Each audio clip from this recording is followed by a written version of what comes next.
Bismillahirrahmanirrahim. Assalamualaikum warahmatullahi wabarakatuh. Ketemu lagi dengan saya Haris Irianto, Widya Iswara, BPSDM Provinsi DKI Jakarta. Materi kali ini saya akan membawakan tentang action plan. Nah, dalam konteks judulnya mungkin lebih spesifik lagi adalah bagaimana kita menyusun action plan atau rencana aksi. Bahwa langkah awal yang mutlak dilakukan jika kita ingin melakukan perubahan adalah membuat sebuah rencana aksi atau action plan di dalam lingkup tugas pokok dan fungsi kita sebagai PNS yang ada di Pemprov DKI Jakarta.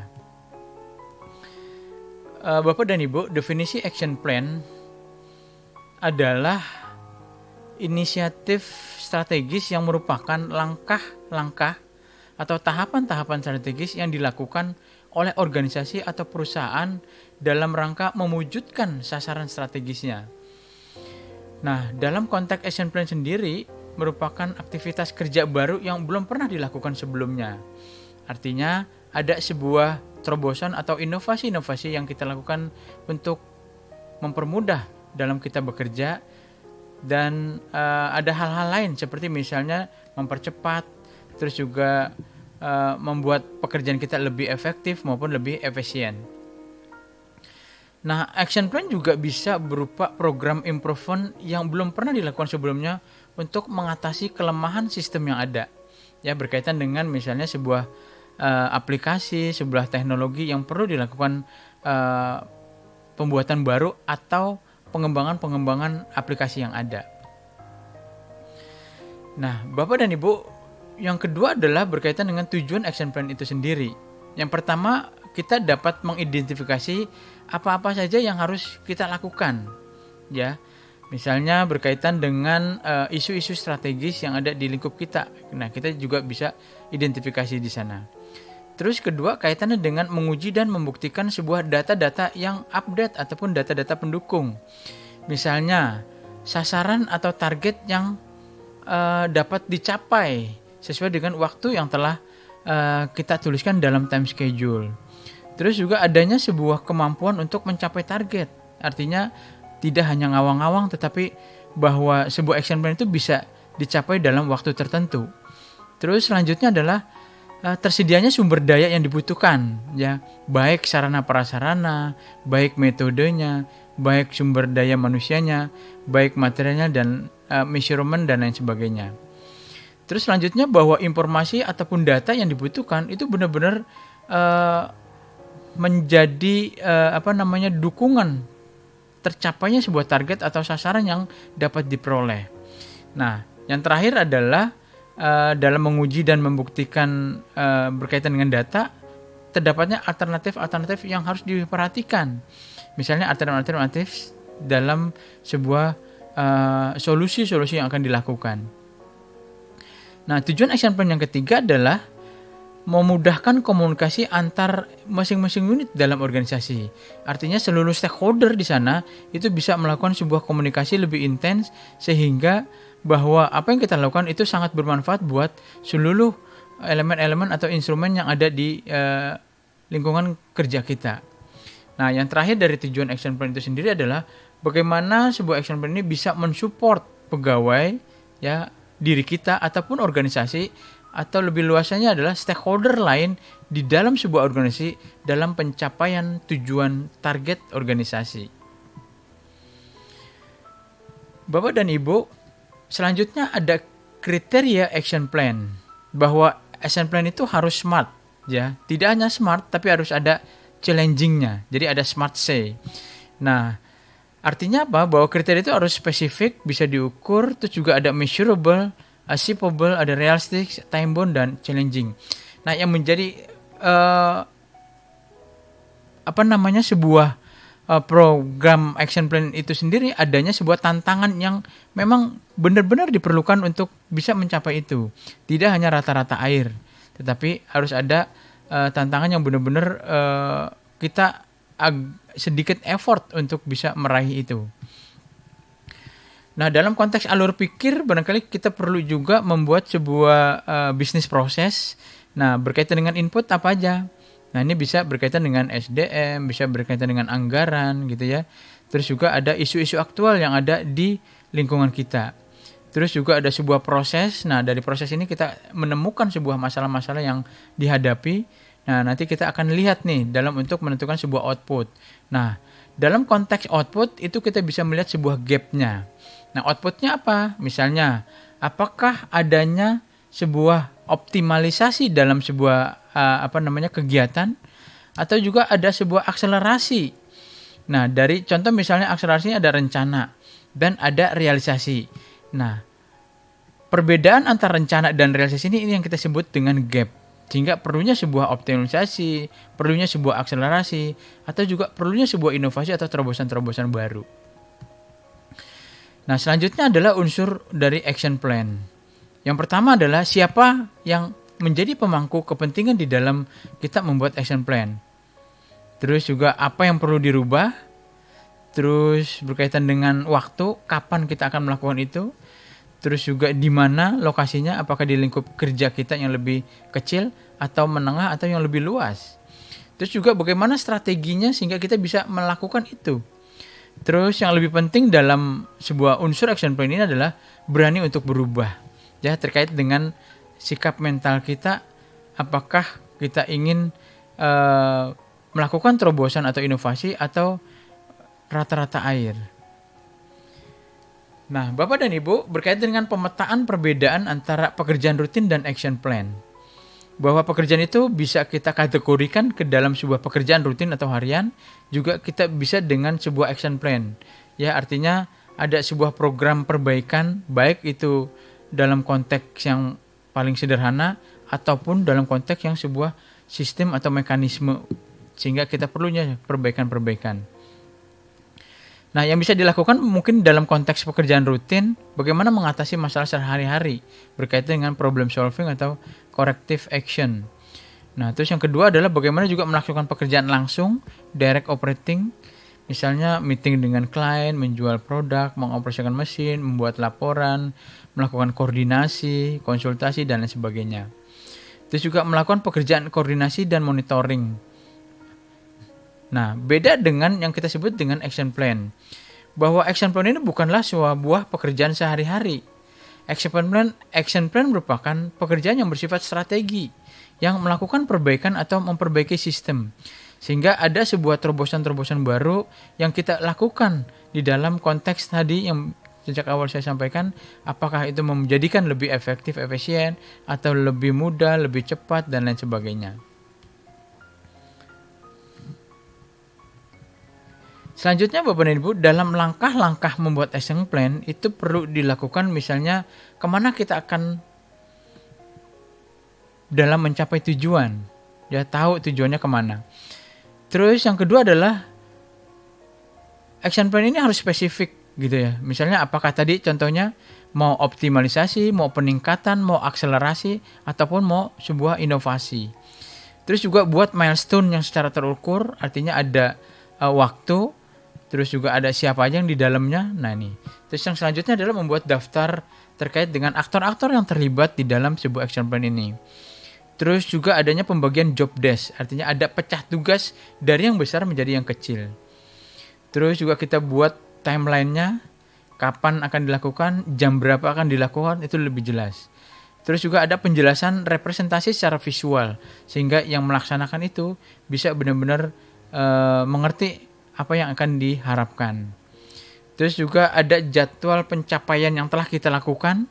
Jadi setelah kita buat timeline, terus ada jadwal pencapaian-pencapaiannya. Atau kita sebut dengan namanya ongoing process. Nah ini kita tulis pencapaian mana yang sudah kita lakukan. Terus juga jalankan rencana dan tuntaskan. Itu apa yang sudah kita tulis di dalam timeline tadi itu sudah terancana dan benar-benar harus konsisten di dalam melaksanakan time schedule yang telah kita buat. Terus lakukan perbaikan kalau ada revisi-revisi, tetapi juga harus fokus kepada tujuan awal untuk kita bisa lakukan sebuah perubahan-perubahan yang tadi.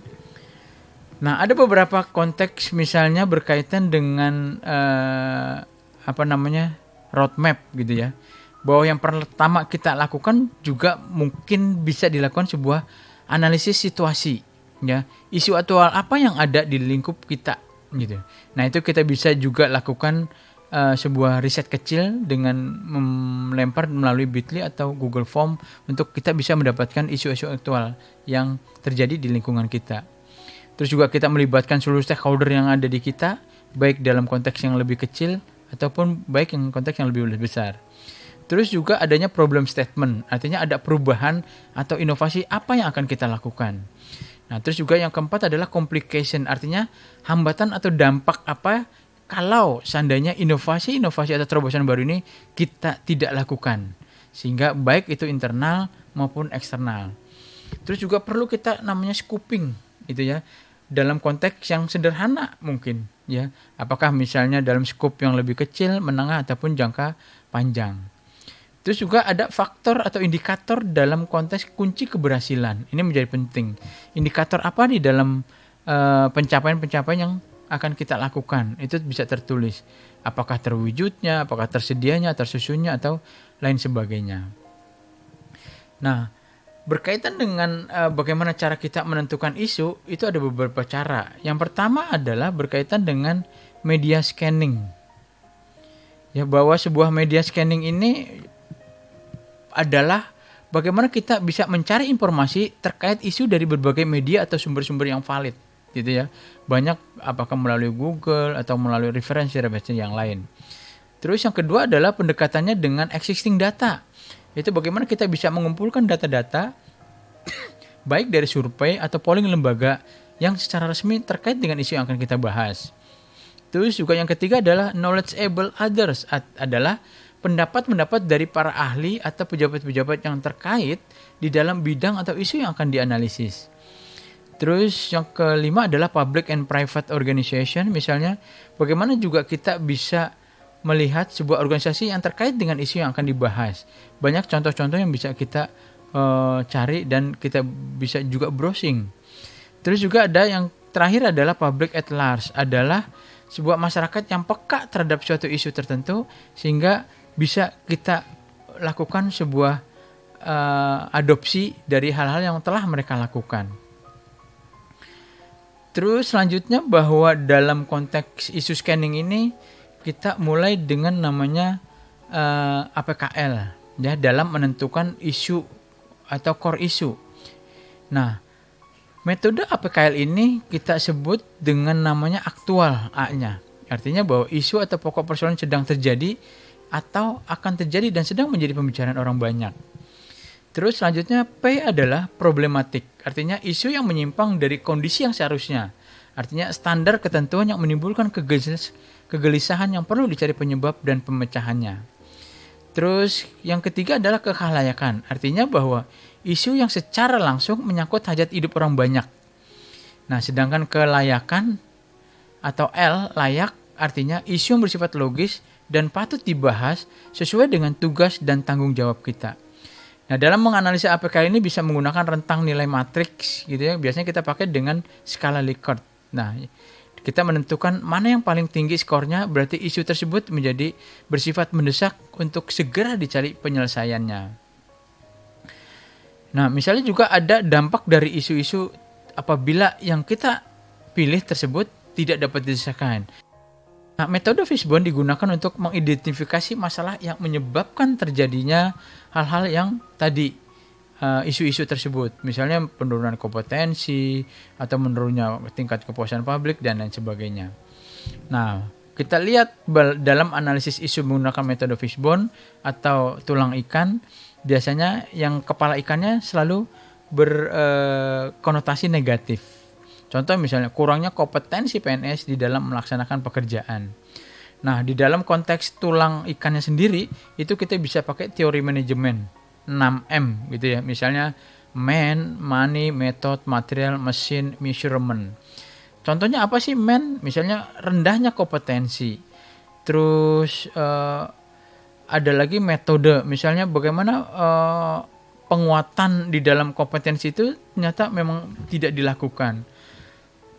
Terus juga pemberian dalam konteks material, ini juga tidak ada data-data pendukung untuk bagaimana cara meningkatkan kompetensi.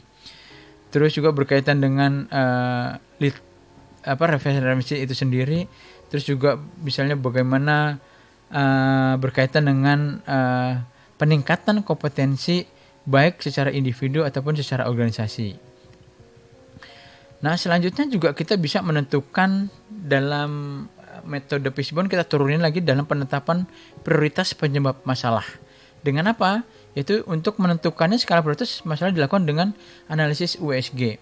USG itu adalah urgensi, serious, growth. Ini juga bisa dipilih dengan beberapa metode. Apakah kita juga bisa melemparkan ini dengan Bitly atau dengan Google Form. Setelah itu kita rekapitulasi mana yang benar-benar dijadikan prioritas permasalahan. Nah, terakhir adalah bagaimana kita bisa menetapkan sebuah alternatif solusi yang ditawarkan dengan menggunakan metode McNamara. Nah, di sini juga kita langsung tentukan apakah efektivitasnya, terus juga kemudahannya maupun biayanya. Nah, dari ketiga instrumen ini kita pilih mana yang menjadi benar-benar akan kita lakukan.